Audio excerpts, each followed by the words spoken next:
Hello guys, I am Ricky and are most welcome to our YouTube channel Nirmala निर्वाण classes. Physics चल रहा है और जो मैग्नेटिज्म चैप्टर था इसके पहले वो एंड हो चुका है और आज जो नया चैप्टर स्टार्ट हुआ वो है आधुनिक भौतिकी, है ना, मॉडर्न फिजिक्स। मॉडर्न फिजिक्स जो आज के बाद जो वीडियो आपको फिजिक्स की मिलेगी हमारी, वो आपको मॉडर्न फिजिक्स की मिलेगी। और इसमें जो प्रथम दो टॉपिक है परमाणु संरचना और मौलिक कण, है ना, atomic structure and fundamental particles, इन दोनों चीज़ों को आज देखेंगे हम लोग। और छोटी सी वीडियो है, अंत तक बने रहिएगा, बहुत ही बेहतरीन ज्ञान है। चलिए आगाज करते हैं आज की वीडियो का। आधुनिक भौतिकी मॉडर्न फिजिक्स में पहला टॉपिक आप आएंगे तो वो एटॉमिक स्ट्रक्चर है, परमाणु संरचना के बारे में है। तो मित्र अब देखिए, जब परमाणु संरचना का अगर आप बेसिक से जाइएगा तो बहुत सारे ऐसे भारतीय दार्शनिक थे जिन्होंने पदार्थ की अलग अलग व्याख्या दी, है ना। लेकिन अलग अलग व्याख्या के साथ ही एक मान्यता जो सब में कॉमन थी वो ये था कि जो पदार्थ है, जो पार्टिकल्स है, ये जो पदार्थ है, जो सब्सटेंस होता है, वो बहुत सारे कणों का मिश्रण है। इस चीज को सभी दार्शनिक, सभी जो वैज्ञानिक थे वो इन चीजों को मान रहे थे कि प्राचीन काल से ही मानते थे कि प्रत्येक पदार्थ जो है वो छोटे छोटे कणों से मिलकर के बना है। मतलब कि छोटा छोटा बहुत सारा कण मिलेगा तो वह मिलकर के क्या करेगा, एक पदार्थ का, एक सब्सटेंस का निर्माण करेगा। यह बात जो है भारतीय दार्शनिक और जो भारतीय वैज्ञानिक है, जो कह सकते हैं विद्वान जन, वो लोग जो है इन चीजों को मानते थे कि ये छोटा छोटा क्या है, पार्टिकल है। और इसी पार्टिकल्स से जो है मिलकर के एक पूरा एक सब्सटेंस बनता है जिसको आपकी एक पदार्थ कहते हैं, है ना, मिलकर के एक पदार्थ बना है। ये बात बहुत पहले से मान्यता थी। लेकिन इन चीजों का, ये बात मान्यता तो थी, लेकिन इसका देखिए, जब तक मान्यता तब दृढ़ होती है जब उसका कोई प्रायोगिक चीज सामने आता है। मतलब कि अगर आप उसको आप प्रयोग के द्वारा सिद्ध कर देते हैं कि ये चीजें ऐसी है ना, एक्सपेरिमेंट के द्वारा जब वो सिद्ध होती है तब फिर वो क्या हो जाती है, वो जो है लोगों को और भी उस चीज पे भरोसा करने में और भी सहूलियत होता है। तो ये दार्शनिक लोग तो कहते थे कि बहुत पदार्थ जो है, पार्टिकल्स, बहुत सारे कणों का जो है समुच्चय है या मिश्रण है, लेकिन इसको सिद्ध कोई नहीं कर पाया था कि पदार्थ जो है बहुत सारे कणों का मिश्रण है या मिल करके बना है। इनको सिद्ध कोई नहीं कर पाया। बाद में जो है आपका सन 1803 में, याद रखिएगा, 1830 ईस्वी में, है ना, डाल्टन साहब ने, किसने, डाल्टन, 1803 ईस्वी में डाल्टन साहब ने अपने प्रयोग द्वारा यह बताया कि पदार्थ जो है वो बहुत सारे कणों से मिलकर के बना है। तो यह आप एक डाल्टन का प्रयोग कह सकते हैं। इन्होंने कहा कि छोटे कणों से मिलकर बना है, और जिन छोटे कणों से ये मिलकर बना है उसको क्या कहा गया, उसको परमाणु कहा। क्या कहा, परमाणु, अर्थात परमाणु, है ना, परमाणु उसको कहा, या एटम। एक तो पहले इन्होंने सिद्ध भी किया, और दूसरा जिस पार्टिकल से मिलकर के बनाया उसका एक नाम भी दिया। क्या नाम दिया, उसको बोला परमाणु, एटम या परमाणु जिसको कहते हैं, ये एटम कहा, ठीक है ना। लेकिन देखिए, कोई भी आदमी 100% सही नहीं हो सकता, और विज्ञान की दुनिया में सब अपना अपना जो है अंदाज से भी कुछ कहते हैं। तो यहां पर डाल्टन साहब से एक चूक हुई। डाल्टन साहब ने कहा कि जितना भी ये प्रयोग करके दिखाया कि कणों से मिलकर के पदार्थ बना है, और क्या कहा, ये कण जो है वो क्या कहलाएंगे, परमाणु कहलाएंगे, एटम कहलाएंगे। और कहा ये जो एटम है, ये एटम क्या है, अविभाज्य है। जो परमाणु है वह अविभाज्य है, अर्थात क्या, इसको विभाजित नहीं किया जा सकता। विभाजित करने मतलब समझ रहे हैं ना, मतलब इसको अब जो है, इसका एटम को अब और छोटे छोटे कणों में नहीं तोड़ा जा सकता। ये बात किसने कहा, तो ये कहा डाल्टन साहब ने। और ये थ्योरी जो है उनकी गलत हो गई कि परमाणु अविभाज्य है, ये बात गलत हो गया। आए दिन बाद में जो है यह बात पता चला कि परमाणु भी क्या होता है, विभाज्य है ना। एटम्स जो होते हैं वह भी क्या होते हैं, डिविजिबल होते हैं, अर्थात यह भी जो है विभाज्य है। ये बात जो है उनकी, ये एक गलत हो गई कि परमाणु क्या है, अविभाज्य है, ये बात गलत हो गई। और परमाणु का विभाजन हुआ, और विभाजक कण को, जो परमाणु का विभाजन कण हुआ, जो एटम का विभाजन कण हुआ, उसको क्या कहा गया, इसको एटम के विभाजन कण को कहा गया मौलिक कण। क्या कहा गया, मौलिक कण।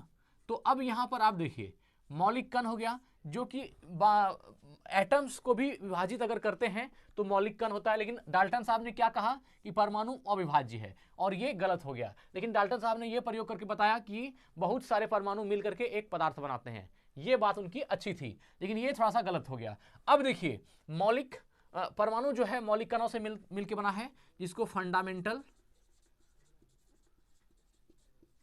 है ना, फंडामेंटल पार्टिकल्स कहते हैं। फंडामेंटल पार्टिकल्स हो गया मौलिक कण। अब यहां पर हमको समझने वाली बात यह होती है कि मौलिक कण क्या होता है ना। यहां अगर आप जानेंगे, अब आगे आपका टॉपिक आ गया कि मौलिक कण क्या है या मौलिक कण किसे कहते हैं, है ना। मौलिक कण जिसको आप फंडामेंटल पार्टिकल्स बोलते हैं, ये क्या होता है। देखिए इसके जो है आप हिंदी में इसका अर्थ अगर निकालेंगे तो मौलिक, मौलिक का अर्थ होता है मूल। अगर आप इसका अर्थ जानेंगे तो मौलिक का अर्थ क्या होता है, मूल। ये शब्द जो है मूल से संबंधित या जड़ से, मूल मतलब क्या होता है, संबंधित। अब अगर मूल का अर्थ देखेंगे तो मूल का अर्थ होता है जड़। जड़ मतलब जो, जड़ किस सेंस में, जड़ पदार्थ नहीं, जड़ जैसे मान लीजिए पेड़ का जो सबसे अहम हिस्सा क्या होता है, जड़ होता है, जो उसको पकड़ के रखा है। नहीं कहता है कि तुम इधर उधर क्या करता है, उसका जड़ पकड़ो, है ना। तो ये चीज है। तो ये मौलिक का अर्थ हो गया मूल से संबंधित या जड़, या इसको असली या वास्तविक भी समझ सकते हैं आप। असली या वास्तविक भी इसका शाब्दिक अर्थ होता है अगर आप हिंदी में देखेंगे। फंडामेंटल का भी कुछ ऐसा ही है।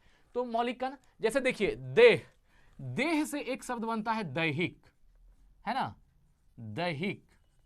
जैसे मान लीजिए है देव, देव से बनता है दैविक, है ना, दैविक। तो इसी तरह मूल से बन गया मौलिक, तो मूल हो गया जड़, मतलब कि जो आपका बेस पर है, जो सबसे सबसे जो आधार चीज है, उसको कहा गया मौलिक। अब मौलिक कण फंडामेंटल पार्टिकल्स, ठीक है ना। इसकी संरचना जो है बहुत सारे कणों से हुई और इसका विभाजन किया जा सकता है ना। अब देखिए यहां पर मूल कण क्या हुआ, तो जिसकी संरचना किसी और कण से नहीं हुई। अब अगर मौलिक कण का डिफिनेशन कहेंगे तो यहां पर दो बातें होती है मौलिक कण का। एक होती है कि जिसकी संरचना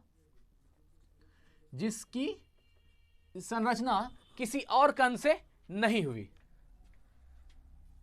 किसी और कण से नहीं हुई, किसी और कण से नहीं हुई। मतलब क्या समझे आप, नहीं मतलब कि किसी दो कण नहीं, जो बेसिक कण है ना, जिसकी संरचना किसी और कण से नहीं हुई, उसको हम लोग मौलिक कण कहते हैं। और दूसरा डिफरेंस तो है जिसका विभाजन न किया जा सके, यह भी मौलिक कण के अंदर आएगा। दूसरा आएगा कि जिसका विभाजन ना किया जा सके, जिसको जो है विभाजित नहीं किया जा सके, वो क्या हो जाएगा, मौलिक कण। यहां लिख सकते हैं जिसका विभाजन ना किया जा सके, जिसका विभाजन असंभव, हम डायरेक्ट शॉर्ट टर्म में लिख सकते हैं, जिसका विभाजन असंभव है या जिसका विभाजन ना किया जा सके, और जिसकी संरचना किसी और कण से नहीं हुई, मतलब सिर्फ एक कण से हुई, वो क्या हो गया आपका मौलिक कण। तो ये हो गया फंडामेंटल जो आपका पार्टिकल्स है उसका डिफिनेशन। ये दो चीज याद रखिएगा, इसको हम लोग क्या कहेंगे, मौलिक कण कहेंगे। तो ये जब मौलिक कण की खोज हो गई तो 1932 तक, 1932 तक, 1932 याद रखिएगा, 1932 ईस्वी तक इस मूल कण में दो ही कण को शामिल किया गया था, है ना मित्र। एक हो गया आपका इलेक्ट्रॉन, और दूसरा हो गया प्रोटॉन।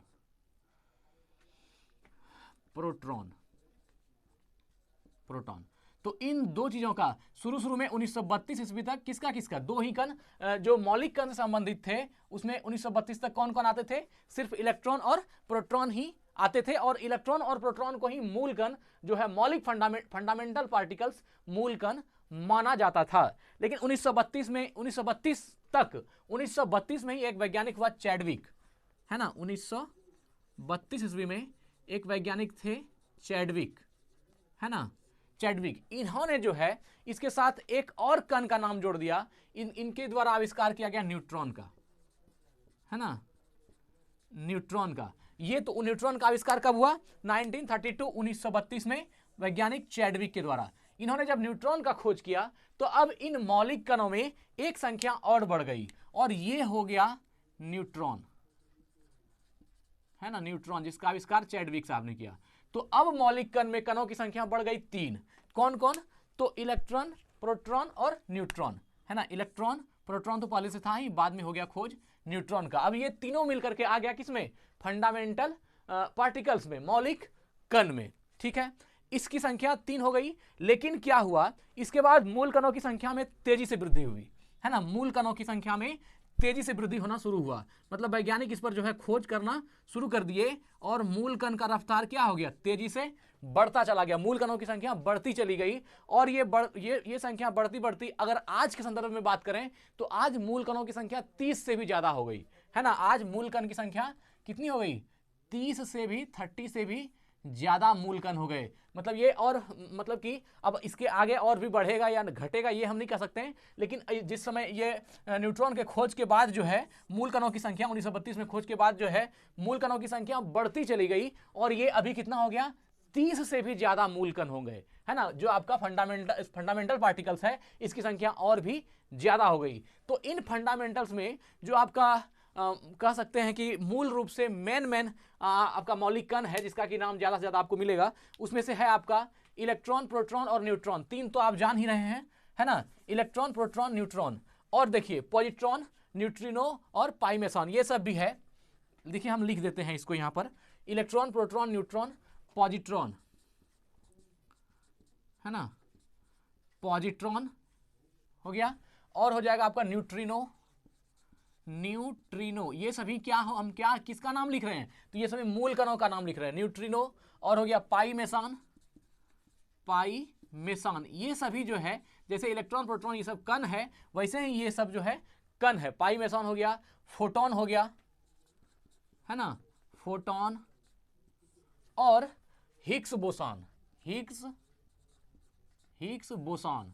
तो ये सब जो हो गया मित्र, ये सभी क्या हो गए, ये अलग अलग जो है आपका कण हो गए, जिसको कि आप क्या कहते हैं, मूल कण कहते हैं, है ना, मौलिक कण कहते हैं, फंडामेंटल पार्टिकल्स कहते हैं या मूल कण कहते हैं। तो ये संख्या अभी तो हमने 3 3 6 2 8 ही लिखा है, ये मूल है, लेकिन इससे ज्यादा भी जो है 30 इसकी संख्या हो गई है, 30 से ज्यादा बढ़ती जा रही है। अब जो भी हो जाए, तो 1932 तक इलेक्ट्रॉन और प्रोटॉन ही था, और उसके बाद क्या हो गया, न्यूट्रॉन बढ़ गया, इसमें पॉजिट्रॉन बढ़ गया, इसमें न्यूट्रिनो बढ़ गई, इसमें पाई मेसॉन आ गया, इसमें फोटॉन आ गया, और इसमें हिग्स बोसॉन आ गया। तो इतने सारे कण और भी इससे ज्यादा ही कण हैं जो कि अब मूल कण के अंतर्गत, फंडामेंटल पार्टिकल्स के अंतर्गत आने लगे। तो मित्र आज की वीडियो में हमने सिर्फ परमाणु संरचना और मौलिक कण के बारे में थोड़ा सा इंट्रो दिया है। अभी हम इसके बारे में बात करेंगे, अब एक एक करके बात करेंगे। इलेक्ट्रॉन अगली वीडियो में मैं बता देता हूं क्या होगा। इलेक्ट्रॉन को समझेंगे बेहतर ढंग से, प्रोटॉन को समझेंगे, न्यूट्रॉन को समझेंगे, पॉजिट्रॉन की खोज कैसे हुई, क्या क्या हुआ इसको समझेंगे,